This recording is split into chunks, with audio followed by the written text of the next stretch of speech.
ಎಲ್ರಿಗೂ ನಮಸ್ಕಾರ. ಅಧಿಕ ಮಾಸದ 15ನೇ ದಿವಸ ಶ್ರೀಕಂಠ ಭವ ಎಂಬ ಏಕಾದಶ ರುದ್ರರ ಅಂತರ್ಯಾಮಿ ರೂಪವನ್ನು ಆರಾಧನೆ ಮಾಡ್ತಕ್ಕಂಥದ್ದು. ಶ್ರೀ ಅಂದರೆ ಲಕ್ಷ್ಮೀದೇವಿ. ಇವಳು ವೇದಗಳಿಗೆ ಅಭಿಮಾನಿ ದೇವತೆ.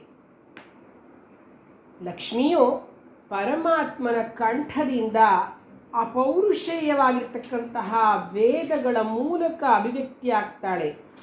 ಆದ್ದರಿಂದ ಅವನು ಶ್ರೀಕಂಠ.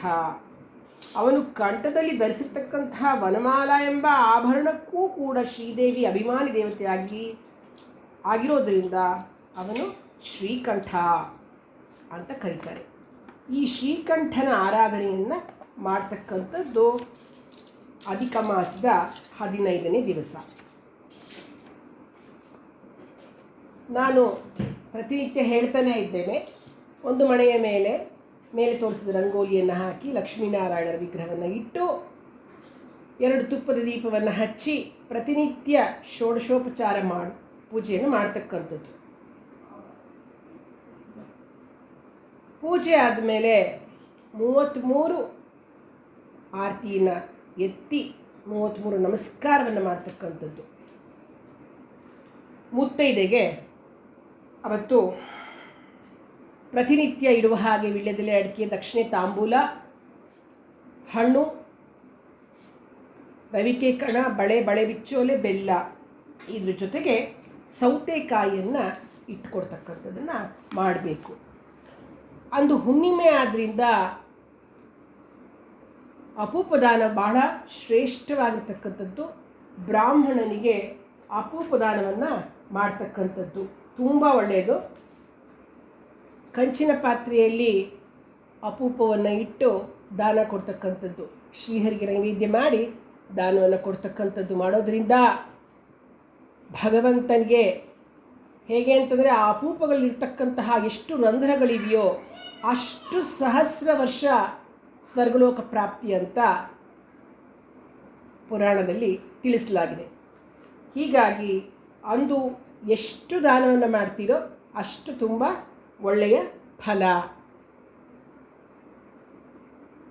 ಭಗವಂತನ ಶ್ರೀಕಂಠನ ಆರತಿ ಮಾಡಿದ್ಮೇಲೆ ಆರತಿ ಹಾಡನ್ನು ಬರೆದಿದ್ದೇನೆ.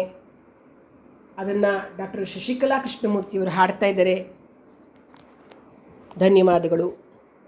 ಸುಂದರ ಕಂಠದ ಸುಂದರ ಮೂರ್ತಿಗೆ ಸುವರ್ಣದಾರತಿ ಮಾಡೋಣ. ಸುಂದರ ಕಂಠದ ಸುಂದರ ಮೂರ್ತಿಗೆ ಸುವರ್ಣದಾರತಿ ಮಾಡೋಣ. ಶ್ರೀದೇವಿಯು ಕಂಠದಿ ಶೋಭಿಸುತ್ತಿರುವ ಶ್ರೀಕಂಠನಿಗೆ ಆರತಿ ಬೆಳಗೋಣ. ಕಂಠದಿ ಕೌಸ್ತುಭರತ್ನ ಧರಿಸಿರುವಗೆ ಶ್ರೀವತ್ಸ ಚಿಹ್ನೆಯ ಶೋಭಿತಗೆ ಬಂಟನಾಗಿ ಭಕ್ತರ ಕಾಯುವ ಶ್ರೀಕಂಠನಿಗೆ ಆರತಿ ಬೆಳಗೋಣ. ಶ್ರೀಕಂಠನಿಗೆ ಆರತಿ ಬೆಳಗೋಣ. ಸುಂದರ ಕಂಠದ ಸುಂದರ ಮೂರ್ತಿಗೆ ಸುವರ್ಣದಾರತಿ ಮಾಡೋಣ. ಪಂಚರತ್ನಗಳಿಂದ ಶೋಭಿತವಾದ ವೈಜಯಂತಿ ಹಾರ ಕಂಠಾಭರಣಗೆ ಶ್ರೀಕಾಂತೆಯ ಕಾಂತ ಶ್ರೀಧರನಾದ ಶ್ರೀಕಂಠಗೆ ಆರತಿ ಬೆಳಗೋಣ. ಶ್ರೀಕಂಠಗೆ ಆರತಿ ಬೆಳಗೋಣ. ಸುಂದರ ಕಂಠದ ಸುಂದರ ಮೂರ್ತಿಗೆ ಸುವರ್ಣದಾರತಿ ಮಾಡೋಣ. ಸುವರ್ಣದಾರತಿ ಮಾಡೋಣ.